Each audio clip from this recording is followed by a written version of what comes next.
ओम श्री गणेशाय नमः। आप सभी को माघ मास के संकष्टी चतुर्थी व्रत की हार्दिक शुभकामनाएं। आज के इस वीडियो में आप सुनिए चौथ माता की कथा और भगवान विघ्नहर्ता गणेश जी की कथा। माना जाता है कि चौथ माता का व्रत और कथा के साथ भगवान गणेश की कथा सुनने से व्रत का पूर्ण फल प्राप्त होता है। पौराणिक कथा के अनुसार एक गाँव में एक सेठ सेठानी थे। उनके एक बेटे और एक बहू थी। बहू सबको भोजन करा के फिर स्वयं भोजन करती। एक पड़ोसन ऐसी भी थी जो रोज पूछती कि बहू आज क्या बनाया, क्या खाया है। बहू कहती कि ठंडो बासी। एक दिन उसके पति ने ऐसा सुनकर विचार किया कि आज तो पकवान बनाए जाएं, फिर देखी कि मेरी पत्नी क्या कहती है। उसने तरह तरह के पकवान बनवाए और घर के सभी लोगों ने एक साथ बैठकर भोजन किया।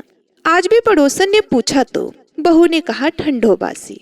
सेठ के लड़के ने सोचा हो ना हो कोई बात अवश्य है जिससे कि मेरी पत्नी ऐसा कहती है। उसने पत्नी से पूछा तुम रोज ठंडो बासी खाया ऐसा क्यों कहती हो, जबकि आपने और हम सब ने एक साथ बैठकर कई तरह के पकवान खाए।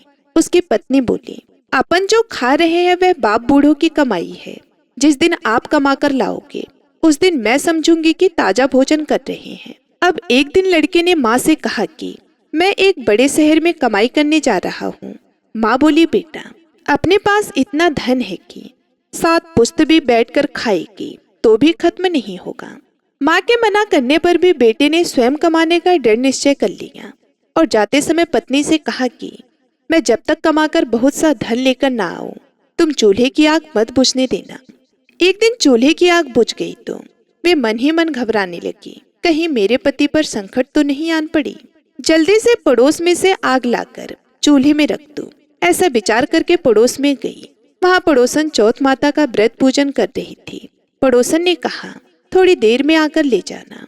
बहू ने पड़ोसन से पूछा कि आप यह क्यों करती हो, इससे क्या मिलता है। पड़ोसन ने कहा कि चौथ माता के इस व्रत को करने से अन्न लक्ष्मी मिले और अपनी मनोकामना पूरी हो। अब बहू भी चौथ माता का व्रत करने लगी। दीवार पर चौथ माता बनाई। उस दिन से घी गुड़ का चूरमा बनाकर रात्रि को चंद्रमा को अर्घ्य देकर भोजन करती। ऐसा करते करते बहुत दिन हो गए। चौथ माता ने उस बहू के पति को सपना दिया कि साहूकार का बेटा तो जागे कि सोवे, तेरी पत्नी बहुत याद कर रही है। घर जाकर उसकी चिंता मिटा। तो दुकान खोलकर कंकु केसर का पगलिया बना के बैठ जाना। आज तेरा हिसाब किताब चुकता हो जाएगा। अब तो चौथ माता ने जैसा कहा था वैसा ही हुआ।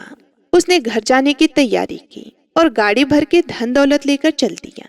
रास्ते में एक बड़ा सा काला नाग फन फैलाए बैठ गया और कहने लगा कि आज तो मैं तुझे डसूंगा, छोड़ूंगा नहीं। आज तेरी आयु पूरी हो गई है।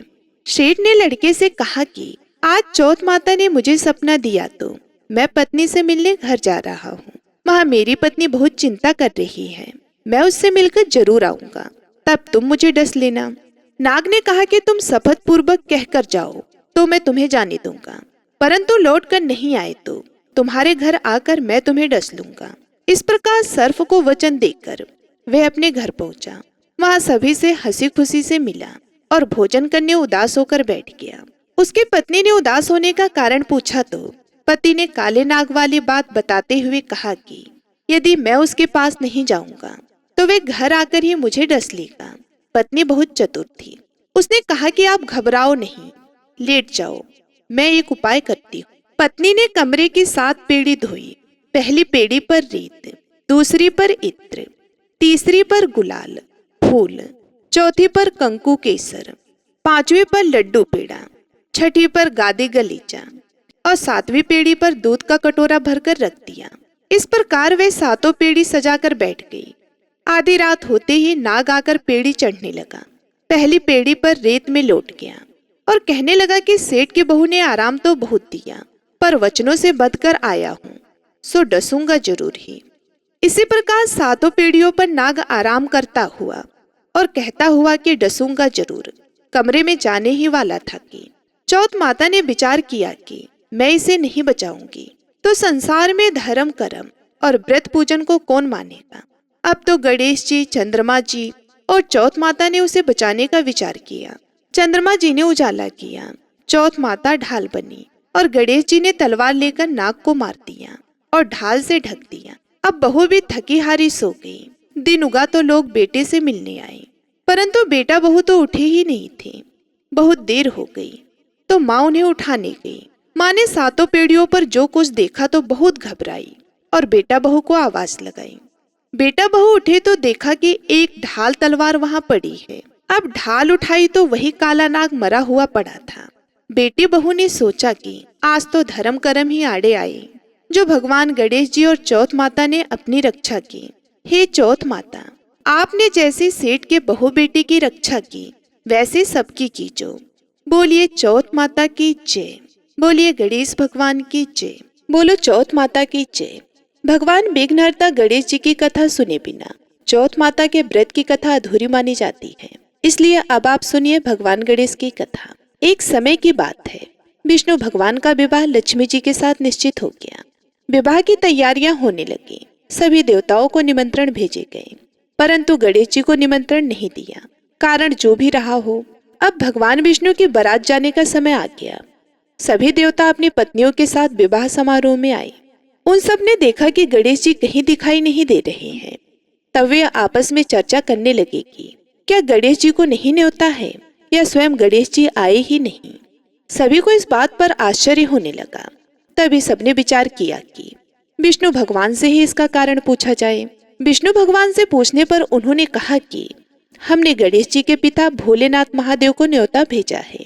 यदि गणेश जी अपने पिता के साथ आना चाहते हो तो आ जाते, अलग से न्योता देने की कोई भी आवश्यकता नहीं थी। दूसरी बात यह है कि उनको 1.25 मन मूंग, 1.25 मन चावल, 1.25 मन घी और 1.25 मन लड्डू का भोजन दिन भर में चाहिए। यदि गणेश जी नहीं आएंगे तो कोई बात नहीं, दूसरे के घर जाकर इतना सब खाना पीना भी अच्छा नहीं लगता।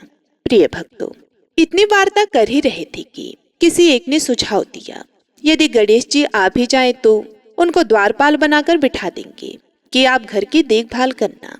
आप तो चूहे पर बैठकर धीरे धीरे चलोगे तो बारात से बहुत पीछे रह जाओगे। ये सुझाव भी सबको पसंद आ गया। तब विष्णु भगवान ने अपनी सहमति दे दी। प्रिय भक्तों, तब होना क्या था, इतने में गणेश जी वहां पहुंचे और उन्हें समझा बुझाकर घर की रखवाली करने बिठा दिया। बारात चलती। तब नारद जी ने देखा कि गणेश जी तो दरवाजे पर ही बैठे हुए हैं, तो वे गणेश जी के पास गए और रुकने का कारण पूछा। गणेश जी कहने लगे कि विष्णु भगवान ने मेरा बहुत अपमान किया है। नारद जी ने कहा कि आप अपनी मूषक सेना को आगे भेज दो तो वे रास्ता खोद देंगे, जिससे उनके वाहन धरती में धंस जाएंगे। तब आपको सम्मान पूर्वक बुलाना ही पड़ेगा। प्रिय भक्तों, अब तो गणेश जी ने अपनी मूषक सेना जल्दी से आगे भेज दी और सेना ने जमीन पोली कर दी। जब बारात वहां से निकली तो रथों के पहिए धरती में धंस गए। लाख कोशिश करे परंतु पहिए नहीं निकले। सभी ने अपने अपने उपाय किए, परंतु पहिए तो नहीं निकले, बल्कि जगह जगह से टूट गए। किसी की समझ में नहीं आ रहा था कि अब क्या किया जाए।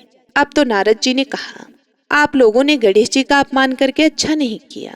यदि उन्हें मनाकर लाया जाए तो आपका कार्य सिद्ध हो सकता है और यह संकट भी टल सकता है। शंकर भगवान ने अपने दूत नंदी को भेजा और वे गणेश जी को लेकर आए। गणेश जी का आदर सम्मान के साथ पूजन किया। तब कहीं रथ के पहिए निकले। अब रथ के पहिए निकल तो गए, परंतु वे टूट फूट गए, तो उन्हें सुधारे कौन। पास के खेत में खाती काम कर रहा था, उसे बुलाया गया। खाती अपना कार्य करने से पहले श्री गणेशाय नमः कहकर गणेश जी की वंदना मन ही मन करने लगा। देखते ही देखते खाती ने सभी पहियों को ठीक कर दिया। तब खाती कहने लगा कि हे देवताओं, आपने सर्वप्रथम गणेश जी को नहीं मनाया होगा और ना ही उनका पूजन किया होगा, इसलिए तो आपके साथ यह संकट आया है। हम तो मूर्ख और अज्ञानी हैं, फिर भी पहले गणेश जी को पूजते हैं, उनका ध्यान करते हैं। आप लोग तो देवतागण हैं, फिर भी आप गणेश जी को कैसे भूल गए। अब आप सभी लोग भगवान श्री गणेश जी की जय बोलकर जाएं, तो आपके सब काम बन जाएंगे और कोई संकट भी नहीं आएगा। अब सभी को अपनी अपनी गलती का पश्चाताप हुआ और सबने भगवान गणेश की जय जयकार किया और जय जयकार करते हुए बारात वहां से चलती और विष्णु भगवान का लक्ष्मी जी के साथ विवाह संपन्न करा के सभी सकुशल घर लौट आए। हे गणेश जी महाराज, आपने जैसे विष्णु भगवान के कार्य को सिद्ध किया, वैसे सभी के कार्य को सिद्ध करना। बोलो गणेश भगवान की जय। तो ये थी आज की चौथ माता की कथा और विघ्नहर्ता भगवान गणेश की कथा। आज की कथा अच्छी लगी हो तो वीडियो को लाइक करना मत भूलिए और कमेंट में चौथ माता की जय और भगवान गणेश की जय भी लिखिए और हमारे चैनल को भी सब्सक्राइब करिएगा। ओम श्री गणेशाय नमः।